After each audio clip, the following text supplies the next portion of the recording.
Alright guys, what's going? Welcome back. So today I'm gonna actually look at some classes that a new player like myself should consider when trying out World of Warcraft. I actually have I bought this a while ago, but when I'm saying that I'm actually playing World of Warcraft, I mean it. Like, I even got my very first motherboard. Check this out. Alright, so this is, as you focus. I'm pretty sure you guys can see. Alright, this is from Republic of Gaming. The Strix B550F Gaming motherboard. So I have this thing. I bought it. I got the fans that I need. I already got the case picked out. For this setup, for this motherboard, I'm thinking of actually getting a Ryzen 7 processor, because you know I want something kind of high end. I've been doing some research on actual, like actual compatible graphics cards. I'm still like kind of saving up for that, since that's like the biggest thing, when it comes to PC gaming apparently. So I've been looking at a ton of tutorials of how to build a PC, and I'm planning on doing a video where I'm building my very first PC. I pretty much got everything down packed. So I mean, if you guys could let me know some like good graphics cards, because I mean, at the time I'm recording this, it's in November, so prices are really coming down. They could go back up around Christmas, as we get closer to December. But let me know what kind of graphics card you guys think I should be getting. I'm kind of looking for the price range. I'm kind of thinking I want something kind of high end, but like nothing that's gonna leave me broke, or broker than I already am. So I'm thinking something between I want to say the 600 to 700 mark. That's like kind of where, like, that's the highest I'll go. Like, I don't believe I need anything crazy, when it comes to World of Warcraft when playing AAA games. But yeah, let me know something between that price range, like 600 to 700. I mean, I don't think this has, yeah, okay, yeah, it just shows like, yeah, I mean, of course it shows the specs and everything, but it doesn't have really anything recommended as far as cool graphics cards. So yeah, so like, give me, wait, I might have to do this for the thumbnail. Wait, there you go. Alright, so yeah, let me know what kind of graphics card I should consider picking up when dealing with Ryzen chips. I believe, like, with Intel and Ryzen, no, I got that wrong. Certain motherboards would only work with certain chips. Yeah, that's right. So, I mean, with graphics cards, it doesn't matter. So let me know what kind of graphics card I should get between that 600 and 700 range. Hopefully I can get something pretty decent. I mean, I don't want to drop, a stack on a graphics card. I mean, eventually I will, the more I get into PC gaming, but for right now, I just want to play some MMOs, some different MMOs. I don't think I need anything crazy. But I mean, for a processor, I'm willing to go Ryzen 7, maybe even Ryzen 5, but Ryzen 7, that's where I'm kind of aiming at. But nevertheless, we're gonna check out this video from Dalaran Gaming. These classes are recommended for new and returning players in 9.2.5. This came out like 5 months ago, so this may be out of date a little bit, but it doesn't matter, being that I would be a new player to this MMO. So I mean, it works for me. So without further ado, let's get into it. Hello guys, how's it going? My name is Dal, and I'm a huge fan of playing alts in the patch 9.2.5. Finishing up my character tier sets, exploring different playstyles with the recent updates, and even leveling brand new characters to take advantage of the cross-faction feature. And I've been getting a lot of messages from you guys asking me what's a great class to start playing in the patch 9.2.5 as either a returning player, a brand new player to the game, or someone looking to level new alts for the cross-faction update. A lot of you are looking for playstyles that are easy to get into, but something has a ton of potential for the end game content. And like I tell everybody, in most circumstances, you should just play the class that you enjoy the most. Right. Just about every single playstyle can do well with enough time and gear invested in the patch 9.2.5. But in this video, I will go over the recommended classes that have seen a lot of success and have taken a dominant position as some of the stronger playstyles for raiding, Mythic Plus, and PvP content in the Season 3 of the patch 9.2.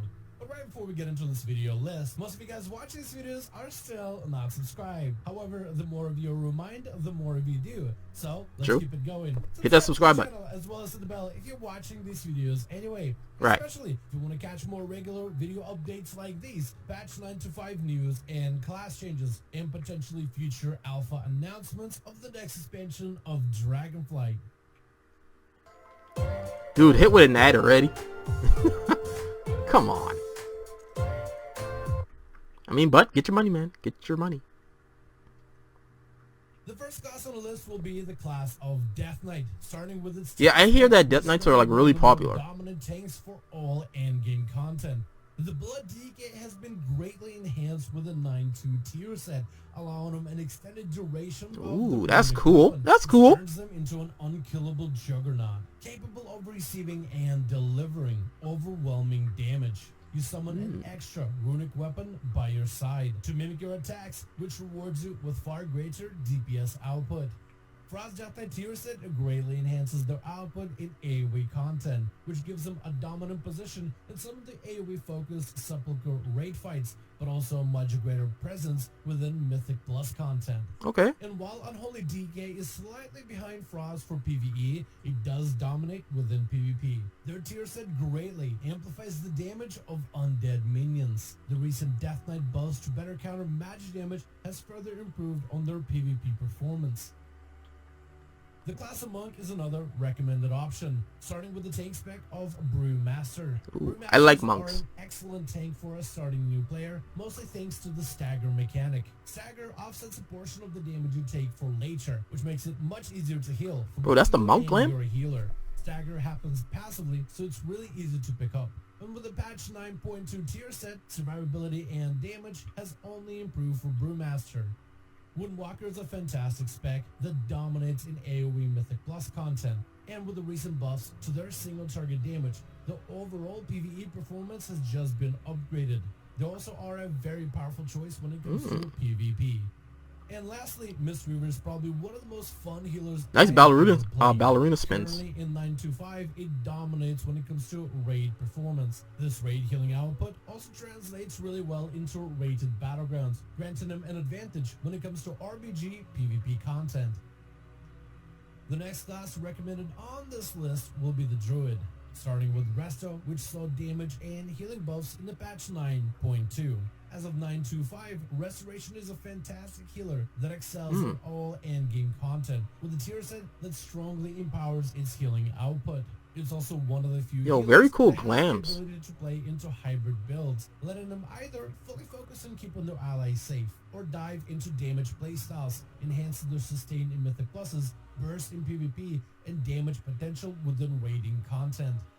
Guardian Druid is another excellent playstyle that did see some early nerfs in the patch 9.2, but even after the damage changes, it is still a very highly effective tank. The easy playstyle makes it much more new player friendly, and even with the tier set nerfs, it still has very solid damage performance. The spec of Feral Druid is a PvP powerhouse with dot-heavy gameplay. The tier set amplifies Berserk to rip your enemies to shreds, letting you mercilessly rot down unsuspecting enemy targets in arenas and battlegrounds. It also has some decent PvE performance. While not the most popular spec, Feral Druids do sport fantastic single target damage output. Currently, Weird ad. Druids are very similar to Feral, with a fantastic performance. Yeah, but like I've noticed in like in WoW, like you can actually transform into animals. Slightly lacking PvE representation. Yeah, you can actually transform into like different animals, which is like really cool. The class of Druid brings a lot of spec variety, with all of its playstyles excelling at different endgame content. The next class on this list is gonna be the Priest. At the beginning of the patch 9.2, Holy received incredible buffs to its damage and healing output. Together, bro, these glams are sick, man. Bonuses, it became a top performer everywhere. Not only is Holy Priest competitive, but it's also an excellent spec for new So I'm guessing this is like the players. It's a mage fantastic class? choice for anybody looking to explore the healing role for the very first time.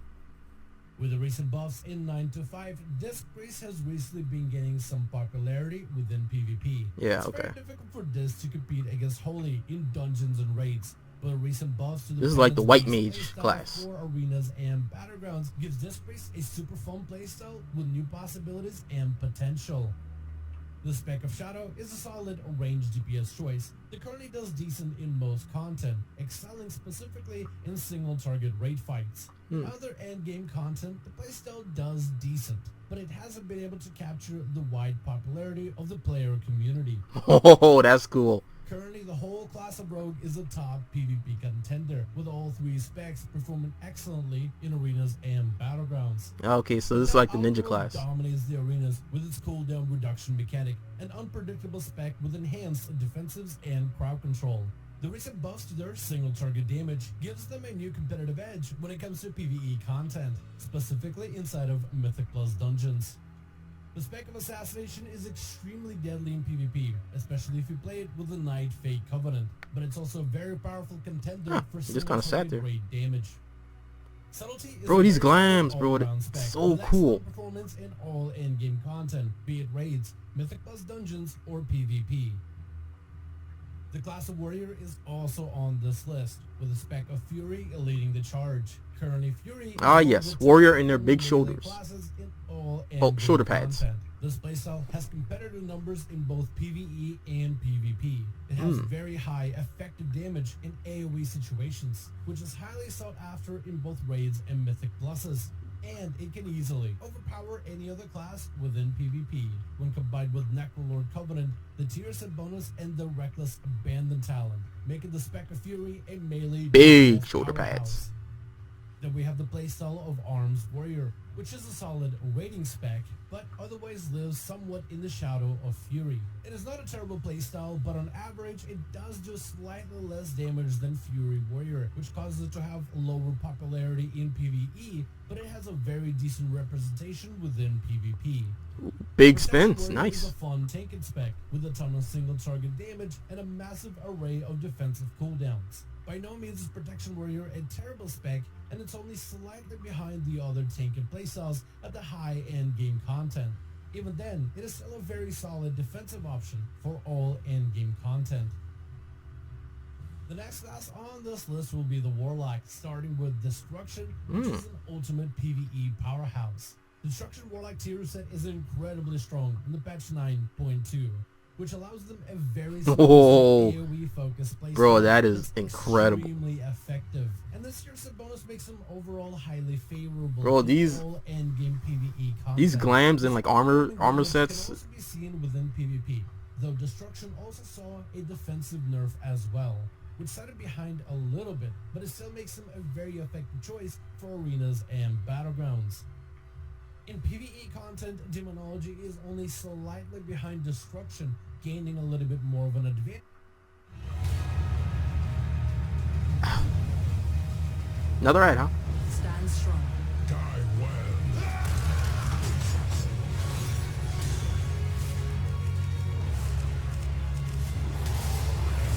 Your customization is pretty good. I'm not gonna lie. Pleased to meet you. Gnomes. Honestly, I'm probably gonna play a gnome like when I'm when I finally play this game.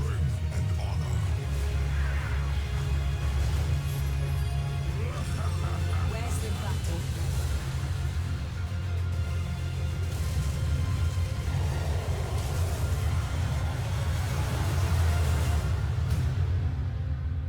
Cool lad. Advantage in pure single target raid fights. In PvP, however, Demonology saw tanking and offensive buffs that let it see a rise in popularity.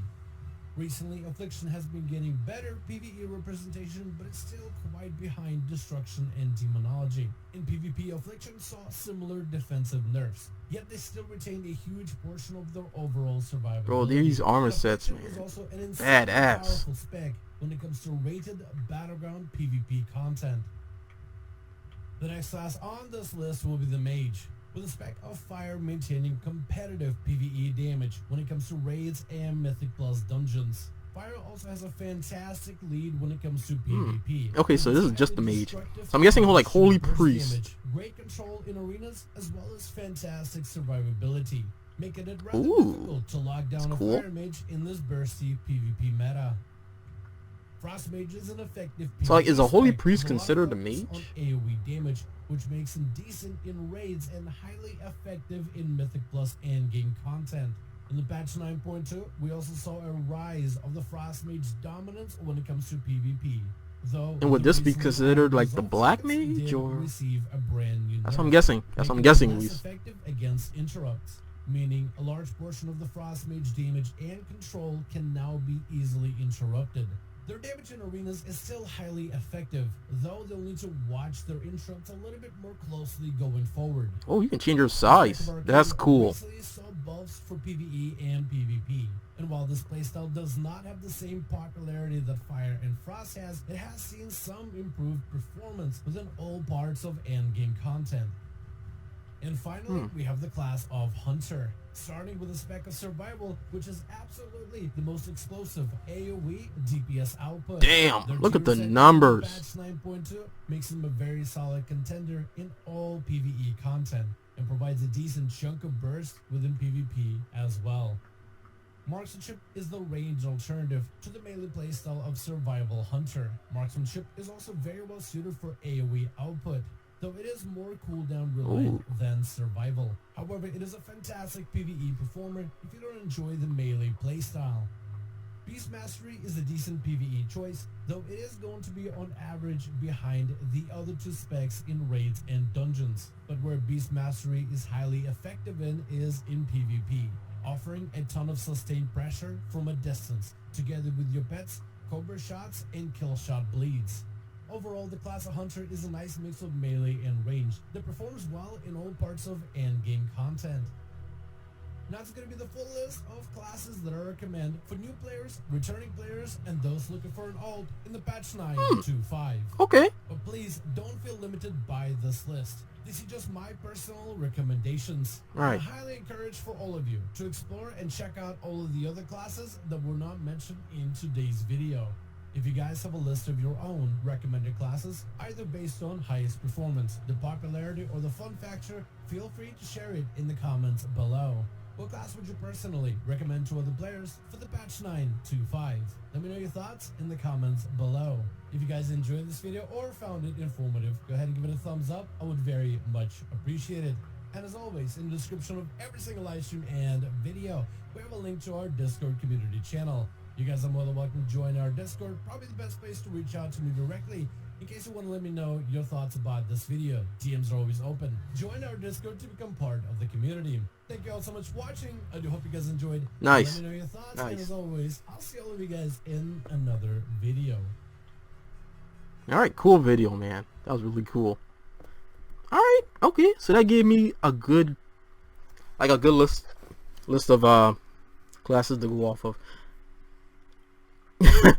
Because I'm thinking to myself, okay, you know, when I eventually play this game, I'm thinking I'm probably gonna be like a little gnome, because I mean they seem like the most trolliest of classes. I mean, yeah, I kind of see them as like the Lalafels of World of Warcraft. You know, these short little bastards stabbing at your knees. So I'm probably gonna be like a gnome. Probably I want to see a demon hunter. Yeah, demon hunter.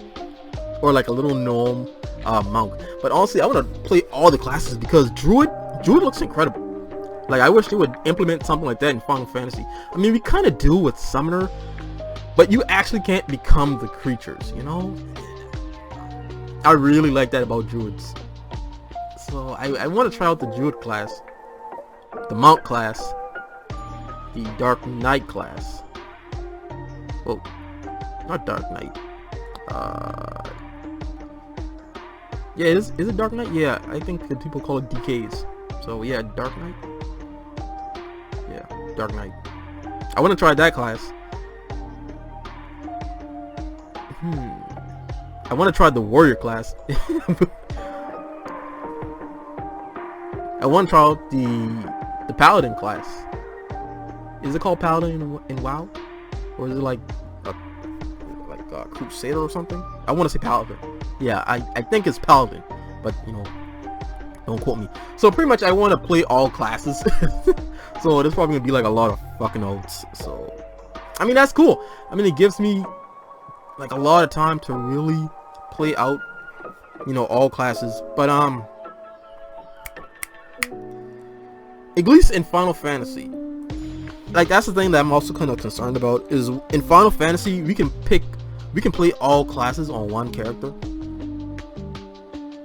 And and of course we can create ults if we want to, but you know, it's not required. But for World of Warcraft, I believe in order to play another class, you have to create an ult.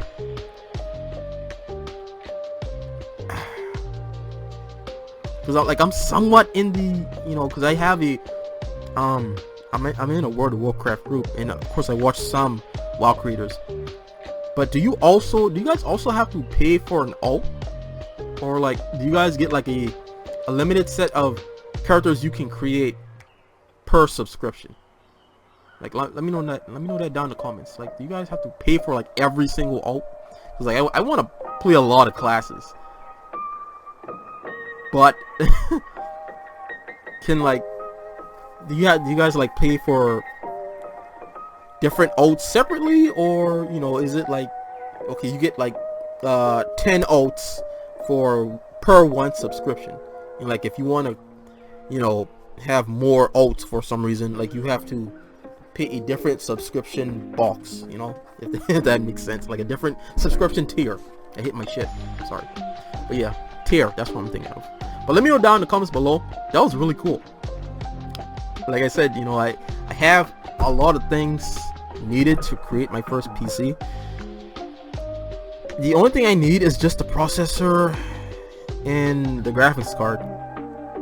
So give me a list down below of, you know, some $600 to $700 ranges, you know, graphics cards. And the case, I know what kind of case I want. And oh shit, I also need to get my power supply, but I know what power supply I need. So I'm gonna get something like over wattage, you know. It's gonna be like almost like what was it, I want to say like 800 watts, which that's overkill for, you know, this for the build that I'm creating. But since I'm new to PC building and, you know, this PC world, I don't want to get something, you know, just above it, because I do plan to upgrade this PC, and you know, I would just like to have something overkill. That way nothing goes wrong. I don't, you know, mess up the wattage and something blows up and now my room's on fire. I'm cutting that I'm cutting that out. So, you know, yeah, but just let me know what kind of graphics cards would be good for like AAA gaming, you know, MMO gaming. That's good in that $600 to $700 range. Because, you know, that's what I want to start off with. And then eventually, once I save up a little bit more, then, you know, in a few years down the line, once that graphics card is obsolete, I'll upgrade to like $1,000 graphics card. You know, I'll go big dick with that. So let me know that down in the comments below. I hope you guys enjoyed this. I'm getting out of here. I'm hungry. It's time for me to go eat. Take care. Bye bye.